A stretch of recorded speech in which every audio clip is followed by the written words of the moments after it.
కానీ frankly speaking ఒక ఇళయరాజా గారి వెస్టర్న్ సింఫనీ ఆర్కెస్ట్రాస్ అన్నీ వచ్చి తెలుగు పాటల్లో తమిళ పాటల్లో ఇముడుతాయని ఆయన ముందు ఎవరూ అనుకోలేదు, ఊహించుకోలేదు. అలాగా ఇప్పుడు ఈ కొత్త ఛాలెంజ్ వచ్చినప్పుడు ఏఐ ఇంత ఫాస్ట్గా ఇంత బాగా ఫట్ ఫట్ చేసేస్తుంది అన్నప్పుడు మేబీ ఎవరు విని ఎరగని ఒక సంగీతం కొత్తగా పుట్టుకొస్తుందన్న పాసిబిలిటీ లేదంటే అదే అంటున్నాను. ఆ పాసిబిలిటీ ఉట్టి మీకు ఇదే చేస్తుంది, మనీష్ చేయలేడు అంటలేదు. ఇది కూడా ఒక మ్యూజిక్ డైరెక్టర్, ఇది కూడా ఒక మ్యూజిక్ డైరెక్టర్ అంటే ఇది ఒక హైబ్రిడ్ మోడల్లో ఉంది. హైబ్రిడ్ కాదు, అది మీరు అడిగిన దాన్ని బట్టి కదా.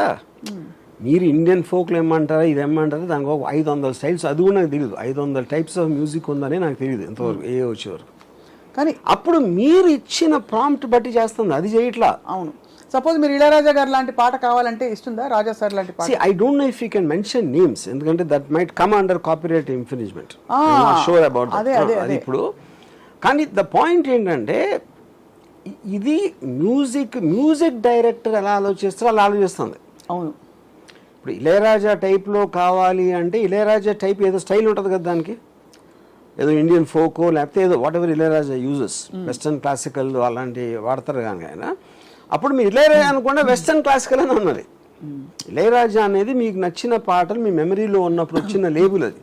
That is not a musical language. అవును, అంటే ఇళయరాజా గారు కూడా చాలా టైప్స్ చేశారు కదా, ఒకే సైడ్ టైప్ లో ఏం చేయలేదు. బట్ ఒక థీమ్ కనిపిస్తుంది, ఒక ఫ్లేవర్ కనిపిస్తుంది మోస్ట్లీ. కానీ నేను అదే అంటున్నా, అది టేస్ట్. ఇళయరాజా గారి టేస్ట్ తోటి మీరు అడిగిన టేస్ట్ లోంచి వస్తుంది. Same thing happens here also. ఇప్పుడు దానికి టేస్ట్ లేదు. Artificial intelligence doesn't have a preferential music. అదేం చేస్తుంది, మీరు అడిగిన ప్రాంప్ట్కి మీకు ఓపిక ఉన్నన్ని వర్షన్లు 10 సెకండ్లు ఇచ్చేస్తూ ఉంటుంది. దీనికి మీ బుర్ర మరింత పదునుగా ఇదే కాకుండా ఇంకోటి ఏంటంటే, ఇప్పుడు మీకు లిరిక్ ఇప్పుడు ఈ మన తెలుగులో కూడా చేస్తుంది అది. I'm not very well versed with that.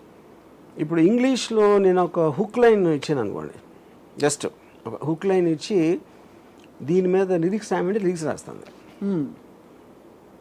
సాహిత్యము, సంగీతము, గానము, ఆ లిరిక్స్ ఇచ్చేసిన తర్వాత దాన్ని జనరేట్ అంటే మ్యూజిక్ వచ్చేస్తుంది. అప్పుడు ఏంటి, మీకు లిరిక్ రైటర్ పని పోయింది, మొత్తం అందరి పని పోయి. అప్పుడు ఏంటి, లిరిక్ సీతారామ శాస్త్రి లాగా రాయగలుగుతుందా అని అడిగారు అనుకోండి క్వశ్చన్. సీతారామ శాస్త్రి కూడా సేమ్ ఇళయరాజా గారి టైప్లో ఆయన పాటలు విని మనం ఫిక్స్ అయిపోయాం ఆయన బ్రాండ్ గురించి. అవునంతే, ఇక్కడ దీనికి బ్రాండ్ లేదు, అది కాపీరైట్ అడగట్లా, అది తీసుకోవట్లేదు. నేను ఫలానా నా పేరు ఏంటి బాగా అని చెప్పట్లేదు. It is giving your device to generate music to your taste. ఎవరైతే వాడుతున్నారో దాన్ని ఆ పర్టిక్యులర్ వ్యక్తి టేస్ట్కి ఇచ్చేస్తాం మ్యూజిక్. మీరు చెప్పే కీవర్డ్స్ని బట్టి మీరు అంటే ఏ స్టైల్ కావాలి, నాకు మేలా ఫీమేలా ఇదా అదా అని ఇలాంటి అన్నీ తీసుకొని బేసిక్గా. అయితే మరి ఒకటే దీనిలో ఉండే లిమిటేషన్ ఏంటంటే ఏఐలో ఇట్ ఇస్ డెరివేటివ్, అంటే it's a derivative of what is already existing. అంటే 500,000 సాంగ్స్ ఉన్నాయనుకోండి, ఆ డేటాబేస్ ఆధారంగా ఇది కల్అవుట్ చేసి మీరు చెప్పిన కీవర్డ్స్ని బట్టి లాగి ఆ డేటా ఉండబట్టి ఇస్తుంది. కొత్తగా పుట్టుకొచ్చే ఇప్పుడు అది సేమ్ థింగ్ మనకి. ఇప్పుడు for example mid journey, stable diffusion అనే వాటిలో వాళ్ళు ఫోటోగ్రాఫ్స్, పెయింటింగ్స్ అన్నీ ఫీడ్ చేసి దాని నుంచి వచ్చిందని ఉంది. కాకపోతే సృష్టిలో ఏదైనా సరే ఇప్పుడు ఫర్ ఎగ్జాంపుల్ నా టేస్ట్ ఆఫ్ మ్యూజిక్ ఎక్కడి నుంచి వచ్చింది, నాకు ఆర్డి బర్మన్ సాంగ్స్ అయినా, కేవి మహాదేవన్ అయినా, ఇళయరాజా గారైనా, ఇందులో ఏదేది నచ్చిందో అనే దాంట్లోంచి ఆ మ్యూజిక్ నా మీద ఇన్ఫ్లుయెన్స్ చేసి నాకంటూ ఒక టేస్ట్ వస్తుంది. అవును, ఓకే. సో అది అన్నిట్లో నుంచి వచ్చింది కదా. ఇప్పుడు వాళ్ళందరికీ నేను ఇప్పుడు వాళ్ళ టేస్ట్ నుంచే నా టేస్ట్ వచ్చింది కాబట్టి వాళ్ళు దే కెన్ క్లెయిమ్. అదొక పాయింట్.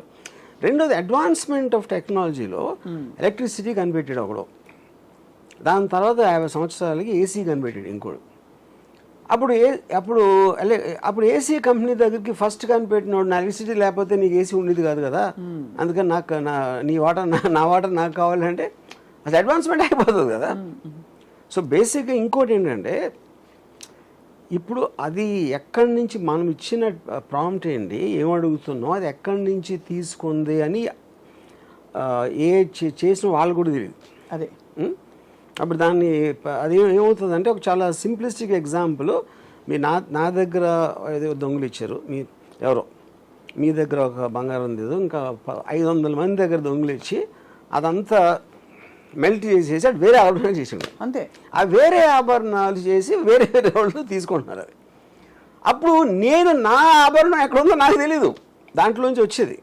ఆ ఇంటర్లూడ్ నాది అది చెప్పడానికి వీల్లేదు, అది అది వాళ్ళకే తెలీదు ఎక్కడి నుంచి వచ్చిందని. ఇప్పుడు ఇది కొత్త టెక్నాలజీ కాబట్టి దానికి సంబంధించిన లాస్ కూడా లేవు అబ్సల్యూట్గా. ఇప్పుడు ప్రతి మనిషి మీకున్న నాలెడ్జ్ మొత్తం కూడా ఏదో బుక్కో ఎవడో ఏదో అన్నాడు, లేకపోతే ఇది ఎక్కడో చూశారు, ఏదో ఒక సోర్స్ నుంచి వస్తుంది కదా మీకు వచ్చిన నాలెడ్జ్, ఐక్యూ లెవెల్ కానీ everything is a sum total of what you gathered over a period of time. అవును, ఎవ్రీథింగ్ అదే. అప్పుడు వాళ్ళందరూ వచ్చి నువ్వు ఆ రోజు నువ్వు నా క్లాస్మేట్ కాబట్టి నేను మాట్లాడిన దాంట్లో ఇన్ఫ్లుయెన్స్ అయ్యావు నువ్వు, అదే నువ్వు సినిమాలో పెట్టావు అని ఆడు క్లెయిమ్ చేసినట్టు ఉంటుంది.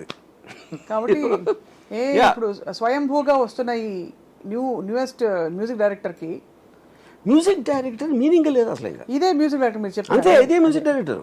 ఇప్పుడు కొత్తగా మ్యూజిక్ కెరియర్ నేను ఫాలో అవుతాను, మ్యూజిక్ కెరియర్ నేను మొదలెడతాను అంతకన్నా మూర్ఖత్వం ఉండదు.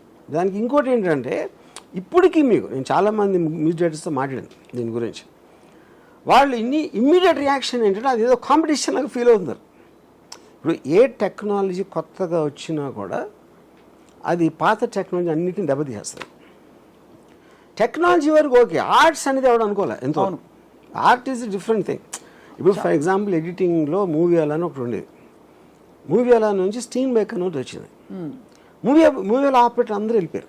అది వాళ్ళకి తెలియదు స్టీన్ బేక్ ఎలా ఆపరేట్ చేయాలో. దాని నుంచి నేర్చుకోవటానికి వాళ్ళకున్న అలవాటు నుంచి బ్రేక్ అవే అయ్యి ఇక్కడికి వచ్చి మళ్ళీ ఇది నేర్చుకోవాలంటే వాళ్ళకి they don't have that motivation. అదొకటి. మళ్ళీ హ్యాబిట్ వచ్చింది, హ్యాబిట్ రాగానే వీళ్ళందరూ పోయారు అంతే. ఇంకా ముందు వెనక్కి వెళ్తే ఇప్పుడు సమురాయ్ వారియర్స్ ఉండేవారు జపాన్లో. వాళ్ళు ఆల్మోస్ట్ 12 years ప్రాక్టీస్ చేశారు, రోజుకి 12 hours 15 hours. వాళ్ళు కత్తులు, వాళ్ళు ప్రిన్సిపల్ ప్రొటెక్షన్ ఫోర్స్ మాట. గన్ను కనిపెట్టినప్పుడు వాళ్ళందరూ పోయారు. ఎందుకంటే గన్ను 30 feet నుంచి కాలుస్తుంది, ఈ సోడ్ లెంగ్త్ 4 feet ఉంటుంది. So everything in advancement is going to kill people. kill something of the people. Yes, previous system. So దాంట్లో భాగంగానే అది ఇప్పుడు మ్యూజిక్లోకి వచ్చి మ్యూజిక్ జనరేట్ చేసి పాట క్రియేట్ చేస్తుందంటే అసలు అది అన్ఇమాజిన్. అంటే ఆల్మోస్ట్ విఠలాచార్య సినిమాలో అది. ఇప్పుడు నాకు ఒక even 1 year back 6 months back ఎవరన్నా చెప్పినా నేను బిలీవ్ చేసి ఉండేది ఇలాంటిది అవ్వచ్చు. Rapid. Yeah, it can generate voices of dead singers. లేకపోతే మీరు మీ వాయిస్ ఫీడ్ చేస్తే మీతో పాటు చేస్తుంది. యా, అండ్ అది సెకండ్స్లో.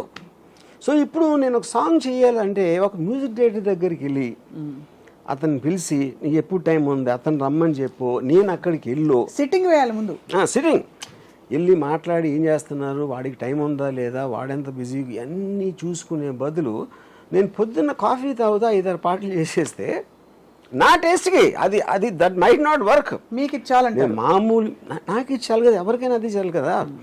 మ్యూజిక్ డైరెక్టరు ఇప్పుడు మ్యూజిక్ డైరెక్టర్ చేసినప్పుడు అన్ని హిట్ అవ్వవు కదా, కొన్ని హిట్ అవుతాయి. అవును. ద పాయింట్ ఏంటంటే ఎవరైతే అడుగుతున్నారో వాడి టేస్ట్కి తగినట్టు ఇవ్వగలిగితే ఇంక మ్యూజిక్ డైరెక్టర్ ఎక్కడ పాయింట్ అక్కడ.